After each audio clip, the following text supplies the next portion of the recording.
Hey everyone, Morgan and I are so grateful to Ani and Lori for embracing this film and their amazing support in recognizing and promoting its value, and for inviting us to share it with you. Voices of Baltimore, Life Under Segregation captures and preserves the lives of individuals who lived through segregation, desegregation, Jim Crow in Baltimore. The idea for the film occurred in 2014 when, as a lead instructor for the College of Education's Urban Education course, I visited a section of the class where Evelyn Chapman, one of the film participants, was a guest speaker. Her story was so powerful. It touched my soul and left me with a determination to preserve these stories for the value, courage, and commitment, not only of the individuals, but the community. You should know that the interviews were unscripted and flowed from a discussion between each of the participants and our film narrator, Franklin Campbell Jones, based on a single open-ended prompt. Please share your experience growing up during the era of legal segregation. We filmed in April 2016, and that summer, Morgan and I reviewed the interviews and independently came up with common themes across the interviews. Our work ended up being remarkably similar and emerged into the four key themes of the film: the participants' role in civil rights, the support of their families and communities, expectations for high academic success, and where we are today. Over that next year and a half of editing, we did research, added photos, narration, and text, resulting in the final version. The film is a powerful film that recognizes individuals who never expected their lives to become a testament of resilience and enduring legacy against oppression. Voices of Baltimore is intended to honor not only the lives of our film participants, but those who came before and their lived struggles as rights as human beings. It asks the question, where have we been and where are we going? Which is so timely today. I'll turn it over now to Maura. Hi, everyone. Welcome by Zoom. We usually really appreciate doing all of this in person, but 2021 is a whole new set of rules, right? So here we are by Zoom, and we're really excited for you to be viewing the film. And the power of the film for me is driven by two key ideas. The first is a quote by the educator, Randy Pausch, who says, "You don't tell people how to live their lives, you tell them stories." And the second is a motto that I think is very important, which is that all truth and all meaning are local. And I think those two ideas will become self-evident as you proceed to watch the film and unravel each of the four segments of the film, as Gary just outlined. And the power resides in the stories of true experiences by these local heroes whose stories have perhaps been recognized, but not nearly enough. And I can say for myself, as somebody who considered herself very well informed, very well educated, devoted to public education for 30 years, been teaching at Towson for 19, teaching the urban ed course for as long as we've had it, which is somewhere about 10 or 12 years. I was surprised by the amount of information, the richness of the stories, the complexity of the triumphs and the sorrows that each of these individuals shared that were still unbeknownst to me. And if somebody with a background like mine can be caught up short in appreciating and understanding the rich complexity of these histories, I'm quite sure that our students and our teachers and other members of our communities would benefit from the introduction of these narratives as well. I'm going to go ahead and share my screen for just a moment and introduce you to our website that is the partner to the film. It's just voicesofbaltimore.com. And we invite you all at some point before the film, after the film, to go through here, take a little journey and look at all of the resources that we have available. We have our contact information. So if you would like to reach us, we have our emails, we've got a chat box, or you can email us directly if you'd like for us to bring this film or any components of our curriculum to one of your other local events. We've got a little bio for each of the participants right here. that you're going to meet in the film. So if you want to learn a little bit more about each of them, you can click on any of those links. We have this amazing introduction by Dr. Van Diver, who is our curriculum expert. And she's written a beautiful narrative here and also has included some amazing classroom materials for grades 3 to 5. And then grades 6 to 8. And then we have a high school guide, which would be grades 9 through 12. There are samples of each of these curriculum guides available on the website. If you'd like a full copy of one of these curriculum guides, just go ahead and email me at this email address up here, and I'm happy to send one to you on request. All of our materials and resources are free. We believe that this knowledge should be shared by everybody and should not come at a financial cost to share important knowledge. We also did a series of shorter, more informal recordings after the film with a few other notable figures here. So if you click on any of these links, you can enjoy some additional interviews. And we encourage you to bring this to your schools and communities. Oral history provides for us those stories and those experiences that typical history textbooks have not included. So whether you are just a student of history from your own experience, or you're a teacher of history in your community, in your church, in your school, we know that the oral histories provided here fill in the blanks that have been left behind. And what they do is they enable us to reimagine where we might go next. If we cannot have a full picture of the richness of the history that came before us, I don't think we're going to do a very good job of preparing the next generation going forward. And that's where the power of the film, we believe, lies, in that and in the conversations that we look forward to having with each of you when we get to meet in a panel discussion at a later date. Anything else, Gary?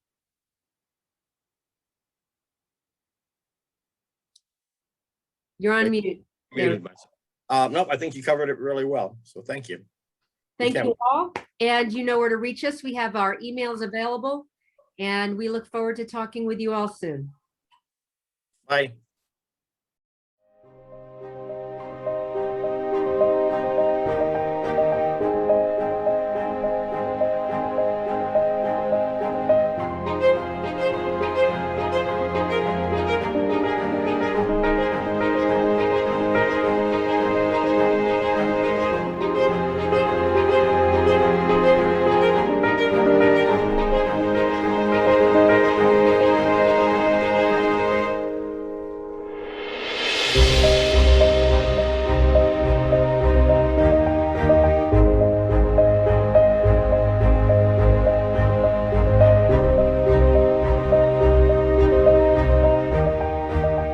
I suspect that when you get right down to it, the story of how one lived during a particular era is important to future generations, particularly if it's an era in which the society's supposed goals were undermined or were not being followed in the appropriate way, and were inconsistent with the mandates of the Constitution and the laws. How people reacted to that and how they responded is of course of relevance to those who come after, so as to ensure that perhaps it won't happen again. And so that entered my mind because he told me that it had to do with how we lived in a segregated society, a society which was antithetical to what was supposed to be the norm. And so I thought that it was appropriate to sit down and talk about that. What are the stories told by African Americans of life lived under the yoke of legal segregation in the era of Jim Crow? Prominent Baltimore figures offer accounts of the personal conflict and physical dangers afforded them as they navigated the hazardous landscape of separate but equal America. Their stories reveal the great personal costs paid to break barriers, cross bridges, and as many would come to profess, make a way where there ain't no way. And reading about the purpose of this, which I certainly congratulate, I really congratulate all those who are responsible for this experience, because it's something that there are stories that need to be told, there are facts that need to be shared. And in 1952, the NAACP was trying to integrate Polytechnic because Poly had the only A course, so they couldn't do separate but equal. And it was too expensive to come up with an A course suddenly for Douglas. So they allowed some Negro boys to integrate Poly at 1952. I went to take tests. I was one of 10 that were selected. And 54, Brown versus Board of Education, I found out about Baltimore City College. They had the best art program in the city. So I told my mother I wanted to go there, and I guess I had to take some tests, and I was one of 10 boys that integrated Baltimore City College in September '54. I guess I'm glad that I've had an opportunity to serve as a bridge. I know that there are some prices I've paid for doing it. So there have been penalties for speaking truth to power. I've gone after some things in the school system to try to rectify things, inequities, and I know that stumbling blocks have been placed in my way when I worked in the school system.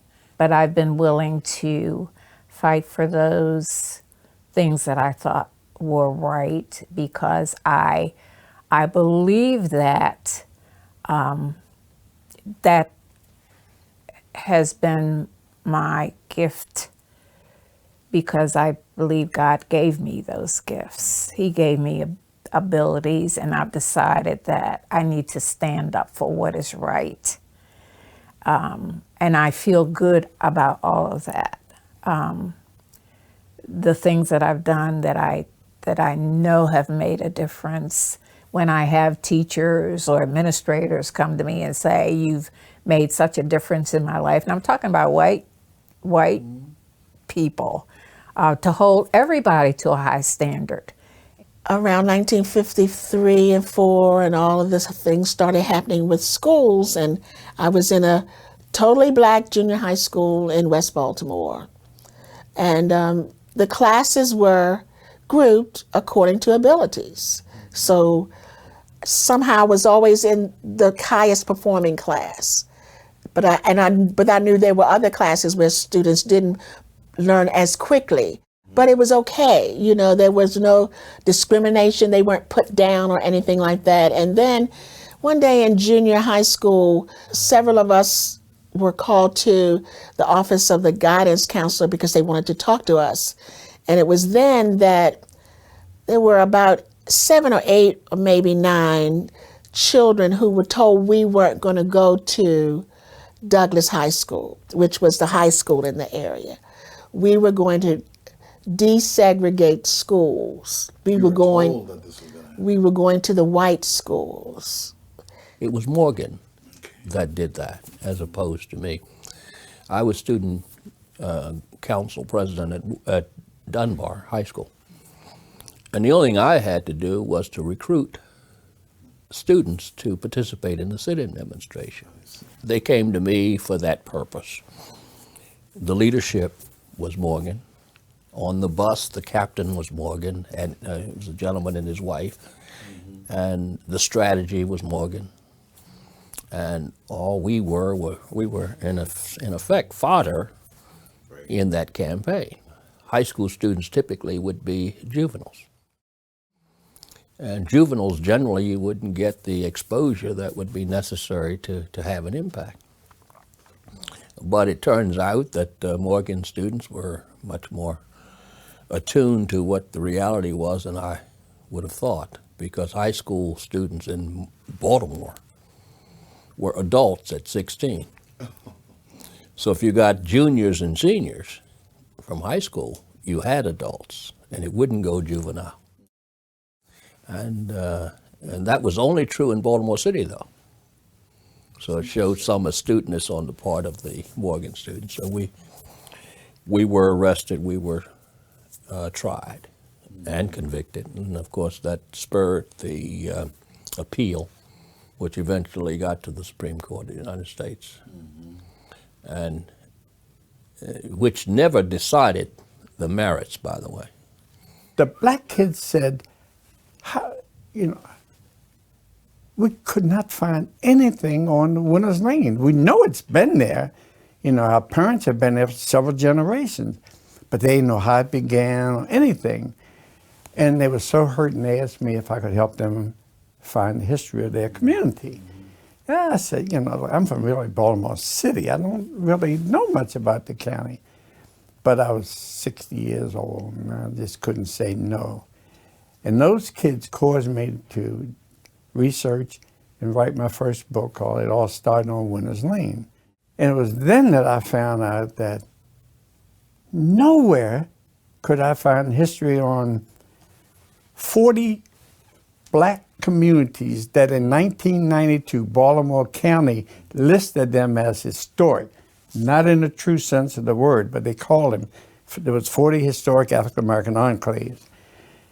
And when this book was published, the Sun paper wrote an article. I went up to the Catonsville Historical Society just up the road here to speak about this first book.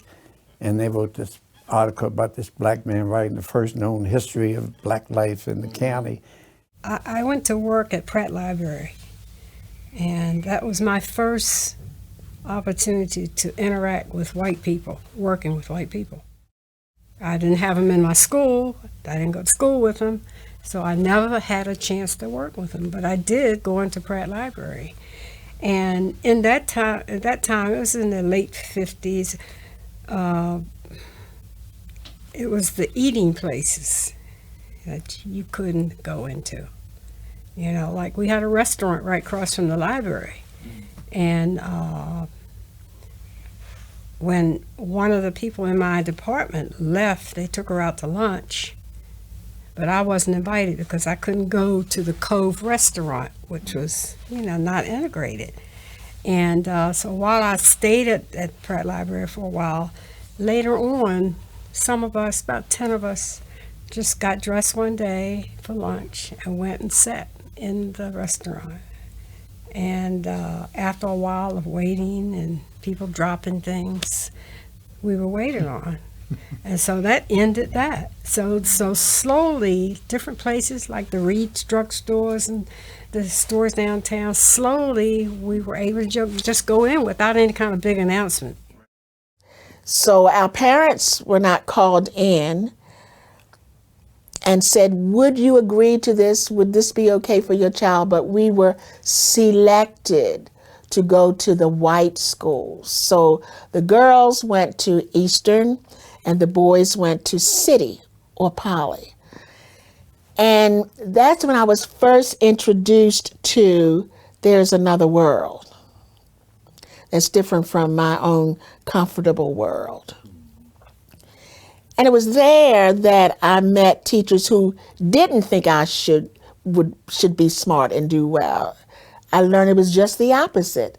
You're not as smart as the rest of these children in this school. I had just begun to teach in Baltimore, and the day that Ernest was to enter Central, my principal came to my room. I was teaching kindergarten, and asked if I had known about the riots that were taking place in Little Rock.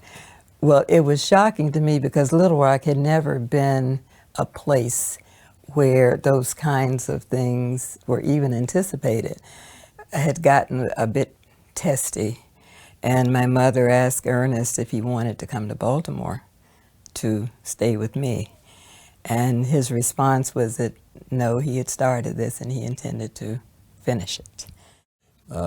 The Supreme Court of the United States deadlocked, in effect.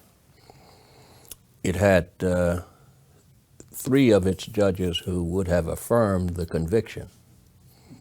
3 of the justices would have reversed. And another 3 recognized that there was a middle ground. You need not affirm it or reverse it. You could send it back to the Court of Appeals and have the Court of Appeals look at it in the light of the changed circumstances. Because by the time we got to the Supreme Court, the law in Maryland had changed. It was no longer a violation of the law to sit in a segregated lunch counter. They had to provide public accommodation. That's what the law said. And so the Supreme Court said, Court of Appeals look at this situation in light of that changed circumstances. And it came back on that basis, and the Court of Appeals at first said, we stand by our initial decision, and then later, upon motion for reconsideration, reversed itself. And so I'm no longer a convicted misdemeanor, so, which makes a difference, of course, because if I had been a convicted misdemeanor, I'd have to probably, I would have had to have justified my ethical standing to get into the bar, but as it turns out, that was no longer an issue. There were protests, and they were mostly white mothers because the men were at work. You know, get them out of our school, all sort of things. But it was get those Negroes out, separate but equal, et cetera, et cetera. It was horrible. I guess I was an observer and not a participant. I've often been asked if I could have done either what my brother did or participated actively in those events, and I'm not sure. Ever since I retired fully, 20 years in the Army, 20 years civil service, I really feel that I owe it to society to share my knowledge with you. Look, even I've been doing this volunteer work for over 25 years now. I get bus tours trying to attract children to go through these communities, just share history. And when I had built, I got a $500,000 grant from the, well, it was 400-some thousand, to take this old church that I had discovered that was falling down, no bigger than a large log cabin, converted it to Diggs Johnson Museum, where I can really share history with children. It didn't hold you back. It really propelled you further, I think, because it helped you to become determined to show that I can not only do this, I can do more than this. Jim Crow, or legal segregated oppression, stipulated that African Americans were to be in America, but could not fully participate in the benefits America had to offer.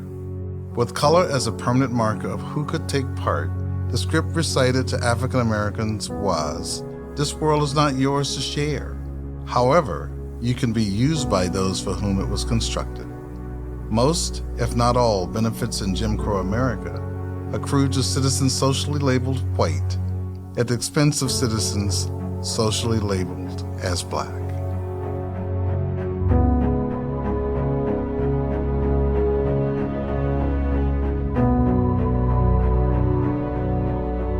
The chief way I knew about the segregation was by traveling south during the summers, because we did live in a segregated society. We had our own schools. The family shopped at a particular place. In my case, it was Gay Street.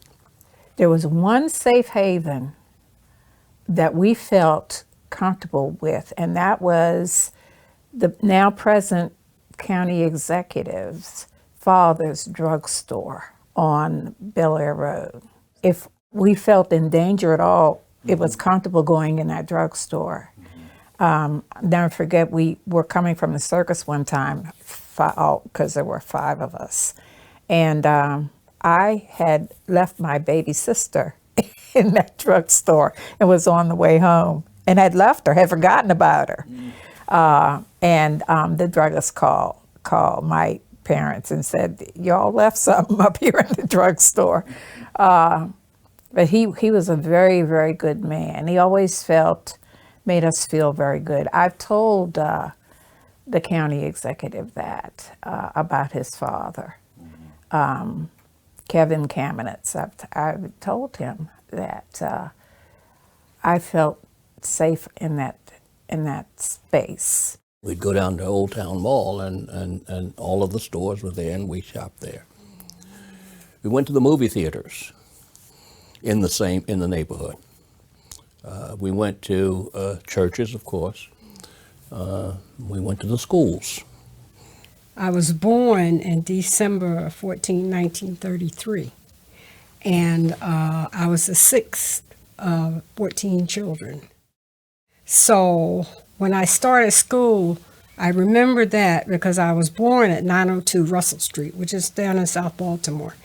And my first school that I went to, I was 5 years old, it must have been about 1938, was 117. I didn't know schools by names. They were numbers, PS 117.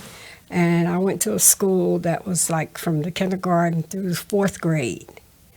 And I was 5 years old at that time. And it was a school that was like 3 blocks from where I lived. The policemen on the corners helped you cross the street. There were no crossing guards. You know, you went to the neighborhood schools. And I remember my teacher's name, and I remember I felt at home. I felt attractive because I remember the dress I wore. You know, my mom had dressed me up in this little red corduroy dress, and I just felt so cute, and went to a place where there were people like me. I remember once I was stopped, and it was because I didn't go to school. I was out of Druid Hill Park. And I mean, this police officer, all he was going to do is take me back to school. This particular case could have been even worse, you know, had I defied him and looked him in the eye. And I've heard many of the older guys say, you know, just don't look me in the eye. And they'll feel that you have, I don't know what the word would be, but you've done what society wants you to do. Don't argue with society. Do what the whites say. But I also knew that on Greenmount Avenue, which was a block from my house, we couldn't go in the stores because we were black children, but we weren't black children then, we were colored children. And our house was a rented house. So my mother would send me up to the store that was on Greenmount Avenue to the second floor because the owner of the store owned those some houses in the neighborhood. So I used to take money and go pay the rent for our house on the second floor of that building. But I would look all around because I couldn't go in the store to buy anything. Outside of our 2 streets, it was scary. It could be very scary because you could be threatened at any moment. KKK might have been written on the end of the block at any point in time. Yeah. So it would be very, very frightening. And I had the experience coming home one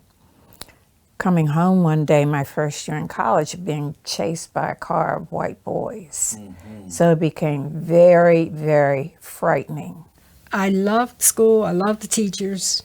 And I don't remember any time having any discomfort in the school, you know, crying to go home or stuff like that. But, and of course, they were all black teachers.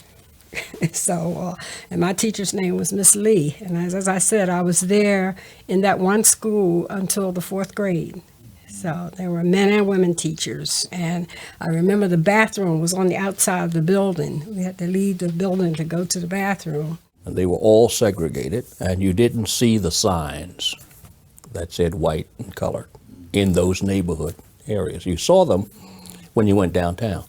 And actually, you were kept in that neighborhood by, not necessarily because parents kept you there, but because there was no place else to go. I mean, there was a barrier there which was constructed by what you did on a daily basis, and there was really no need to go outside that barrier. I had a Jim Crow experience in Baltimore that I had never had in Little Rock. It was the first Easter, and of course, during that time, all ladies had a new Easter hat. That was Easter bonnet was traditional, and I was in Hustlers, and I was trying on a hat, and the sales lady asked if I worked in the store, and I said, no, I'm a teacher. She said, well, you can't try the hat on unless you work in the store. And I had never experienced that in Little Rock, which was kind of interesting. So this was on the cusp of change. But when I went down south for the summers to visit my uncles and my aunts and while they were living, my grandparents, it was an obvious difference because there was not that segregation. They dealt with the same merchants, the same stores that everybody else dealt with, but there was a difference. They went in the back doors, they were treated differently. In the restaurants, you could not go in the front door and sit down, you had to go in the back and order and take it out. But there was another African American community, Cross Keys. And Cross Keys was where Weston is. There were 90 African American homes on both sides of the street. They had 2 churches, they had a restaurant, they had a store, they had a doctor's office. There was a 3-room school. 1 room had 1st, 2nd, and 3rd grade, and it was used for gym on wet days. The other room was 4th, 5th, and 6th. And the children came from Hose Heights, they came from Mount Washington, they came from Bear Hills, and there were maybe about 8 or 10 people in a class. When everybody left, they reading at or above the 6th grade level. Where Poly is built right now, that was a city dump. So I remember a lot about Baltimore back in the day, and some places you just didn't go. We could go into the bakery and you could get leftover buns. And because I was this, as they used to say, this cute little colored girl, I would always get extra. I think that's why I gained weight and why I still have a problem with weight, because I used to eat all those buns all the time. But that was in Waverly. So I knew not far from where we lived, around the corner, which is now Guilford, we used to walk through there, but you weren't welcome. You would move quickly because you really weren't supposed to be there. Maryland is very much in the South. It's just up South. They aren't signs like they were in Greenville, Mississippi, you know. And Eastern Shore was horrible. It was almost like Alabama and Mississippi. The last time a lynching was in Maryland was on the Eastern Shore. That was a terrible place. In Ocean City, I mean, nobody of color went to Ocean City, you know. Central Maryland was split, you know, all the way back to the Civil War. I mean, one time, like I was in the black trucking unit, and then we were sent to support like the 1st Cavalry Division. And you're way up in North Korea somewhere, and it's time for the unit to eat. You can't go in the white mess hall. You can't park your trucks there. They make you stay outside. We're given supplies of, I don't know if they're called K rations or C rations for World War II. And that's what we had to subside on until we left. And as far as sleeping arrangement, I don't give a darn how cold it is. You're sleeping under your truck, away from protection, if nothing else. But all that changed. It changed overnight. And I was fortunate enough to experience that change, because I was there in 50 and it changed in 51. I've experienced being trailed by police officers or security in stores. I've heard salespeople say, "Watch her," and been called many names, and had been spat upon, and had experiences of things thrown at me, and all in Baltimore County. I graduated high school in 1951. I was still in an all-black school. Segregation was still in effect. I know we might not have had a lot of things going on in the school that maybe white schools have. But we were all together. We went to the Y. The Y was, for blacks. So everything was, nothing was mixed. So it was something we were used to doing, and we knew what we could and could not do, and go and could not go. But I didn't understand that there was something wrong with that. I just knew that's just the way that it was. And I had my space in my world, and it was good to me. But then I learned later that there was another whole world that I knew not of. Getting there was an experience as well. It was a difference in transportation. As I recall, I know you couldn't ride the trailway, the Greyhound bus after Washington, D.C. You could take the Greyhound to D.C., but you'd have to transfer to the trailways. Then you take the trailways and it would take you south. I don't remember whether I ever had a problem with seating on the bus. I've always liked the back of the bus because for some reason I've thought it was safer. But I've begun to wonder whether or not that preference was something that was instilled in me because of a need to avoid embarrassment. We knew where you could go and couldn't go. There was a place called the White Castle shops, very popular. So they had the best hamburgers. But we couldn't sit down and eat. And when I told my mother that my girlfriend and I stopped by at the White Castle, she read me the riot act, said, you don't go to places that don't serve you. So when I left Mom, had an old car, and I was going up to, actually the battalion was in New Jersey. And my mother fixed some fried chicken and stuff for me to eat on the road, which I appreciated. And she put a bottle in the car. I said, what the heck is the bottle for? Well, I soon found out when I got on Pulaski Highway, there was no way I could stop to eat. I said, damn, I'm fought for my country, and I can't stop and get a damn hamburger. Some of them, you'll go around the side. No, my pride would not let me do that. No, sir. If I couldn't go to that front door and get something, I'd just soon not eat. And I've had that a couple times, including on troop trains.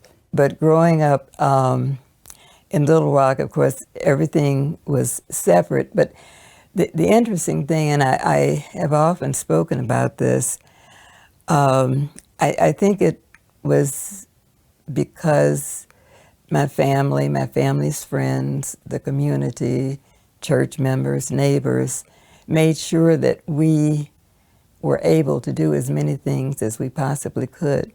We never felt disenfranchised. But in the South, when you went to the movies, there was a very real distinction between where you could sit.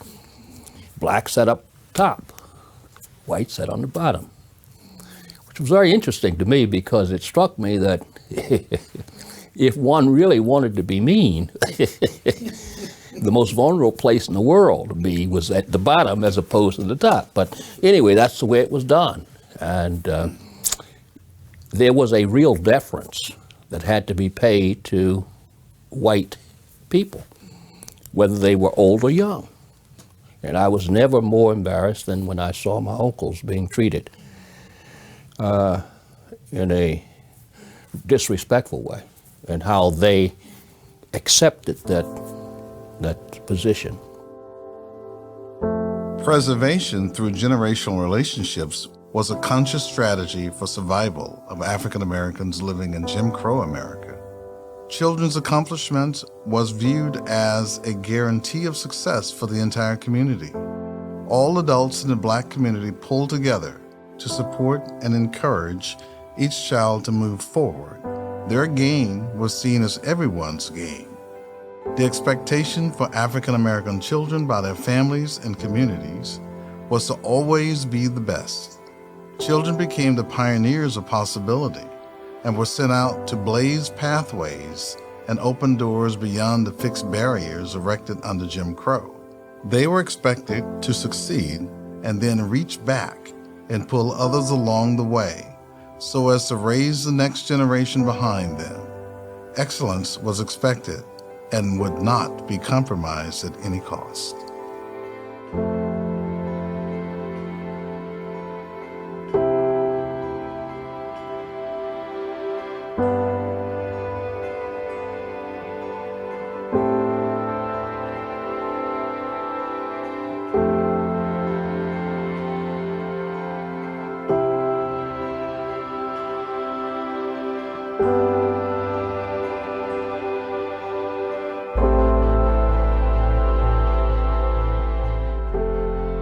And when I moved to West Baltimore, Miss Vick, an elderly lady in the block, used to have me write letters for her to her relatives in Virginia. And she used to ask me, where's your report card? Did you make the honor roll? Do you know she couldn't read and write? And I did not know that. I did not know Miss Vick could not read. She would hold my report card. Now that's good. You keep on. And she could not read nor write. But she had convinced me that I had to learn as much as I could, and I had to stay smart, as they used to say, and do what your mother and your father tell you to do, and don't be bad. And so that was what I grew up in, a neighborhood of people expecting that I would do the right thing, that I would go to school and I would be smart, and I was going to be somebody.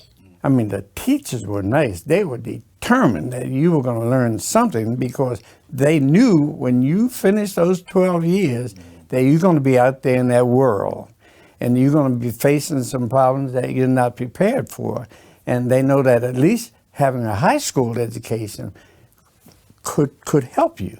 Well, that's all they could do if they went to college. Even if they went to a predominantly white college, when they got out with a teaching degree, they would only be hired in a black school. Mediocrity was not acceptable, only excellence. And I often tell people that the teachers we had, because teaching was about the highest profession that an African American woman could achieve. You had doctors, you had dentists, you had ministers, police officers, everybody lived in the same neighborhood. And you knew each other. And if somebody graduated from high school and was on the way to college or something, it was a celebration for the entire neighborhood. It wasn't just that family. All because I think there was an interrelationship and interconnectedness that was perceived to exist. So that if today you had a celebration of this person breaking a barrier, we could look forward to somebody else doing it tomorrow. All the teachers instilled in us that we had to be twice as good. And you heard that mantra over and over again. You have to be twice as good. There was this great sense of pride in what we did and who we were, and people just motivated you. And then not only you got that in school, you got it in the community. We knew what the laws were, and I really think it was because my family, my mother, my father, my aunts never said anything that was negative. You strive to do as much as you possibly can. You can always be whatever you want to be. The city would pay, I think it was the city or the state, would pay for teachers to go to New York University and University of Pennsylvania on the weekend to get their master's, because University of Maryland wouldn't let us in. They could get their master's at a lot of predominantly white institutions, but our teachers couldn't. Everybody understood the effects of the segregation, because the teachers were very quick to point out that you had a responsibility beyond yourself, that when you ventured beyond your boundaries, you were representing the race. You were not representing just yourself. So you had to, they insisted upon your getting your education because that was what was good for the whole community, not just for you. So everybody in the community was really pushing you and egging you on and telling you you were special and just keep doing the best you can, and you know you got to be twice as good, and how did you make out in school this year? And it was constant chatter. Everyone in the community who knew who you were, knew who your parents were. We had to walk across what we call the Lee Street Bridge in South Baltimore to get to school. And so I was in that school for the fifth and sixth grades. And I had great teachers there. One in particular, Mrs. Williams, who I visited her home in Sparrows Point. I was just a kid, 10, 11 years old. And I would get the streetcar and go to the person's house, have dinner. And we stayed friendly for as long, until she, I guess, retired from the school. I don't know, somehow, because the values my mother instilled in me, I feel that, I was just able to work my way out because I joined the Army. I became disciplined, developed a skill, finished my high school, went on through a AA degree, a BA degree. I have a master's in public administration. I took graduate classes in George Washington University. All those things helped me to really make for a life where I could rear my 4 children, offer them education, and give my wife and I a nice life as we, get near the end of it. You had Black teachers who recognized the importance of a good education and pushed you to that point. High expectations, that incredibly high, and your parents also had high expectations. I remember bringing home a C one time and my father hit the ceiling. High expectations, you give your all and give your best. If you didn't succeed at school, then of course you wouldn't necessarily succeed after school. So pushed. And if you got a reputation for being pretty good, everybody around you pushed and made it, encouraged you. And that did, in fact, encourage you to do better than you might otherwise have done had they not encouraged you. We knew to go back to our junior high school and talk to our teachers. And they pumped us up. It was like, you've got to stay there. No, you're not going to transfer and go to Douglas. You're going to stay at that school. You're going to do your work and you're going to be fine. You're going to be smart. You're going to be good and all of that. And we were always reminded we were doing this not just for you and your family, but for a whole race of people. Now imagine that weight on girls who were 13, 14, 15, 16. But you learned that you had to do well and stay in school and don't get pregnant so you would help your race. And I still feel that way. Again, I thought back to a time when I was talking with an 11th grade class, and I was sharing some of my experiences during segregation era. And I was talking about sitting on the back of the bus, because that was the law, sitting in the balcony at the theater, not going to restaurants or trying to go to a restaurant, and you enter and the person says, we don't serve colored here, so you leave.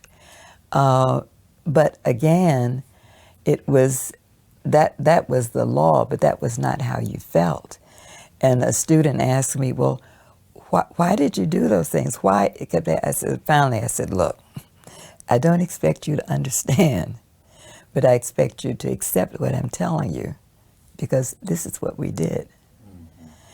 And I think it's important to share that, but again, for young people to understand that it didn't hold you back.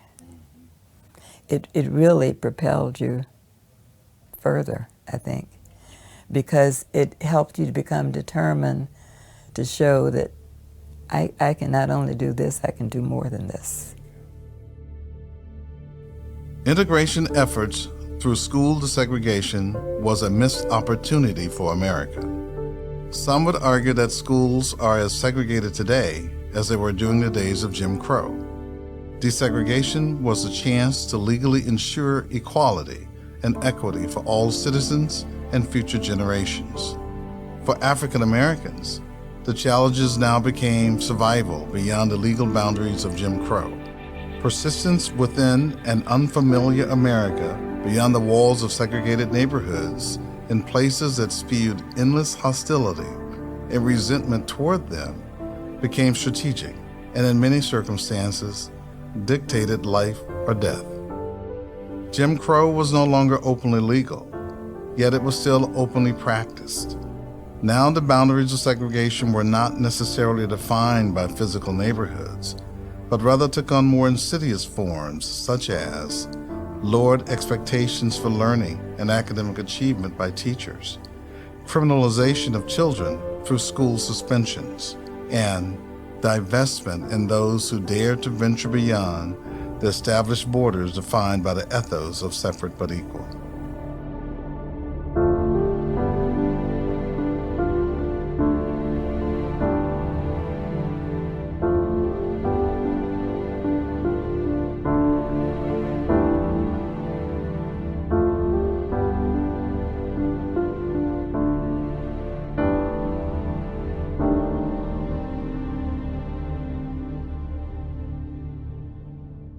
The problem was not so much integration as such, but how it was mismanaged. It was mismanaged. You don't make change like that. You get people ready for change. You do education for black people, for white people. You don't just throw people together who have historically believed that they were better than us, and then expect a different result. You're not going to get a different result. So I regret that integration occurred in the way it occurred, because the way it occurred was so unhealthy and so wrong. And a great part of that had to do with the resentment. Well, see, that's one of the problems, too. One of the problems is that we don't want to talk about it, and we shy away from it. It's uncomfortable for us to do it. But the truth of the matter is, the only way you're really going to get to the bottom of it is by confronting it. And the reason the white teachers don't have to is because of white privilege. That's it. So somebody's got to challenge it. And what you hear nowadays is people challenging it, and the pushback is, every time we see you're talking about race. Well, the answer is that's necessary in order to get rid of it, for goodness sake. If you don't talk about it, if you don't understand it, you'll never be able to eradicate it. Or if you don't expect or admit that it exists, you'll never get rid of it. Take those positions and move forward with it, because you're not doing it simply for yourself. You're doing it for the good of the country. Well, the time frame is really interesting, and I feel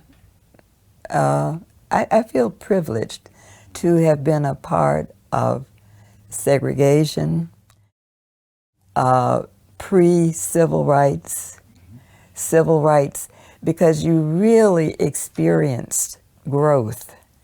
And now I realize that it was an opportunity for me to experience a non-segregated, to have a non-segregated experience. I see us on the same path today. as we were on then. While we have made a tremendous amount of progress, I mean, if you look at it, we have a good ways to go, and a lot of it has to do with trying to beat back once again the same kinds of issues that we were facing back then.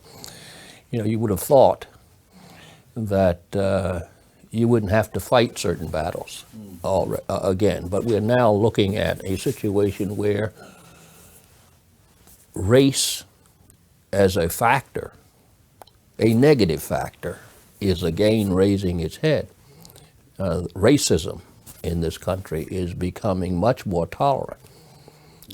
It started back in, I guess it started with Reagan. He talked about the bright city on the hill or something of that sort, and being proud of the country and urging people not to look critically at the flaws in the society. You've got the same thing coming back around again. I still feel compelled, and I am so serious. I still feel I have to make sure that students in schools learn from people who understand who they are. Yes, if I'm a biology teacher, I need to know biology. And yes, I need to know grammar. And yes, I need to know physics and chemistry. And yes, I need to know history. And yes, I would love to be in a clean environment, in a wonderful school where the roof doesn't leak and it's cool and it's clean and orderly. But I need to make sure that students are known to their teachers.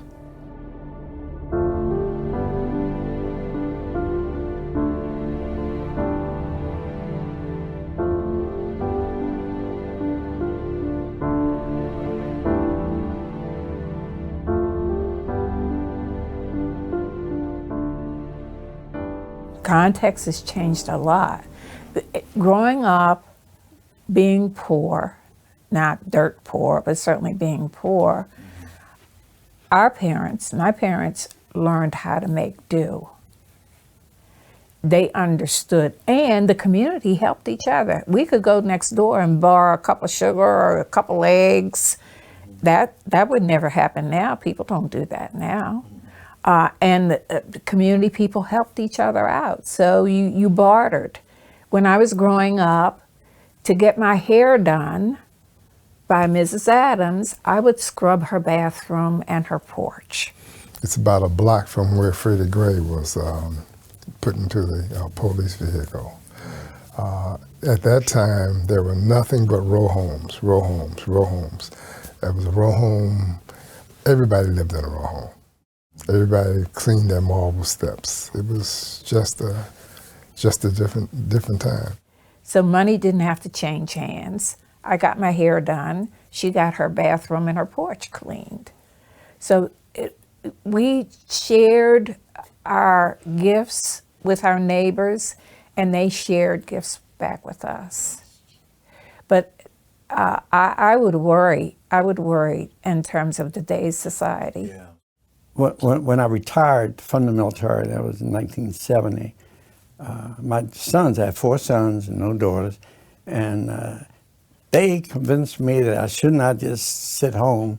I should go to the high school and be a role model, because some of the African-American boys there were causing a little trouble, which I found out later. There was only one black male teacher there. So I went down and tried to become a role model for the kids.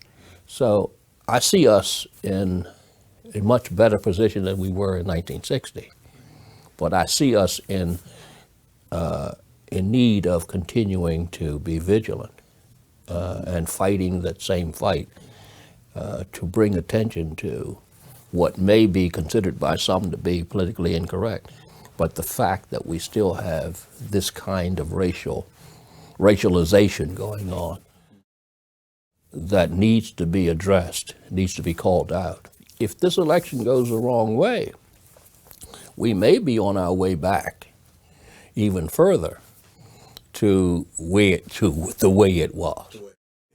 I think it's so hard with people who are struggling to make ends meet. For all the single parents we have now. But it is a very, very different world from the world I grew up in, where the community was behind you, where in your schools everybody looked like you, and those teachers knew that in order for you to succeed in society, you had to really be good. So they challenged you and they had high, high expectations of you. You know what really stands out for me, that what we saw in 2015 could have happened in the 1930s. Of course, I think blacks were too subdued then, but I'm sure there are cases where they did rise up against what they feel are injustice. But see, but when kids do that, I want to bet you any amount of money that they don't know the contributions that men that from their own race through generations that lived in Baltimore City, what they did to build that city up, hoping that their children would get better opportunities than they did. They don't realize that's a tremendous setback for them. But deep down there, I don't believe they know the history. Well, one reason we were successful is because we had Negro, colored, African-American teachers who cared about us. That's not the case today. 84% of elementary school teachers are white females, so we can't go back to that. But school has to take more responsibility, be more accountable for helping students become successful. And success means knowing how to do a legal job so you can take care of yourself, your family, and helping somebody else. At the end of the day, 20 years later, 30 years later, 40 years later, we've got a school system which is essentially the same as it was before, with one exception. You don't have the same kind of commitment on the part of the teachers that you had back then. You don't have that discussion about how important it is for you to represent, in the words of the young people these days. So it says to me that all of these people, all of these who are supporting that old way of thinking that somebody should be up here and that there's some down here. And those up here shouldn't have to worry about those down there. But there's some Patricias down there, and there's some Evelyns down there, and there's some Judge Bells down there who are not going to give in. They're going to be strong, they're going to stay smart, they're going to be good, and they're going to not only think about themselves, but think about a whole race of people. We're not going back in the cotton fields. We're not. Too many of us work in boardrooms. Too many of us make policy decisions. Too many of us add and contribute to this world to make it what it is. And we're not going back. These are tumultuous times, but you know what? This too is going to pass. And as Maya Angelou says, and still I rise, in spite of that, and still I rise. I'm not going anywhere.